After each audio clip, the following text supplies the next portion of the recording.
anything real behind it. No, none of the real code, none of the real assets. And as you probably know, I think we're both going to be out there in Austin next week. Is the Rooster Teeth Expo, and so we've been.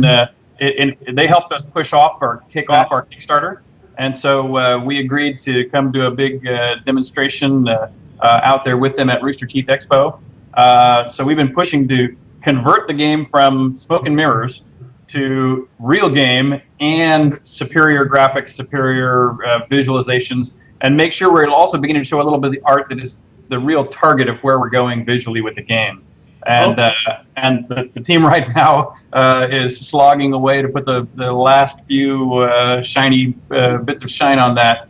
But already the versions I've been playing of the last couple days are we're really ready to. It's just, okay, so cool. So that's what next not next week after, right?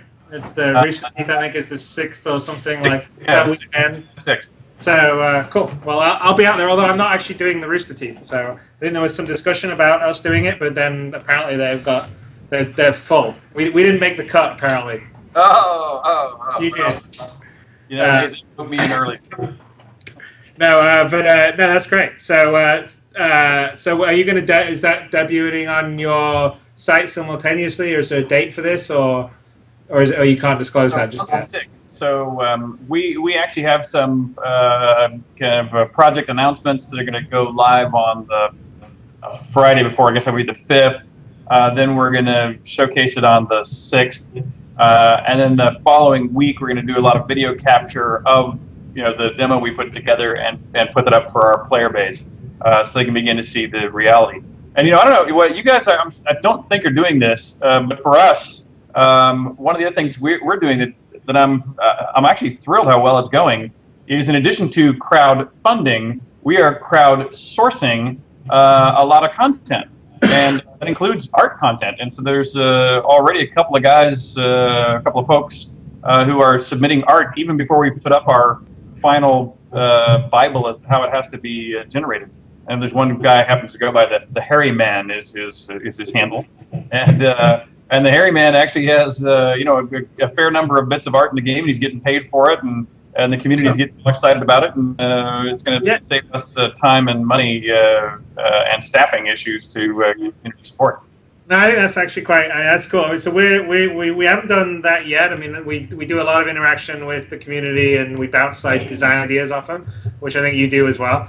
And we are going to be announcing something later on that is kind of along the lines, although the complication with ours is that something like our spaceships, our spaceships take a team of professional animators, full-time, like top concept guys, top modelers, top animators, and it's for even just the normal one can be a 3 to 4 month process. So it's not a quick turnaround. But we're gonna do something a little later on this year that will be along that lines, where we will hopefully have our community also. Not necessarily everybody does it, but we're gonna do something that will enable some people to work on stuff, and the winning one or top 2 will get into the game, which I think would be really cool. Because I think that's, so I guess one of the questions I would have for you is, I did this last year, and I was saying you should do it, Richard. It's a lot of fun. It's a lot of work, definitely, but it's actually really great to connect with we all make our games because we like to play games, and we like other people to play our games. But in the past, we were sort of always disconnected. We'd make the game, would work really hard, would always be dealing with marketing and sales and people that would be in between us and the people that were actually playing the games. And then occasionally you would maybe run into people that had played your games, but it would always be after the fact. And if you were going to ever respond to feedback, it would always be in a sequel or something, because you really couldn't even patch it yourself in the old days because it was too expensive to do that. So I know for me, just the fact that you're directly plugged into the people that really care about the game that you're building, in fact,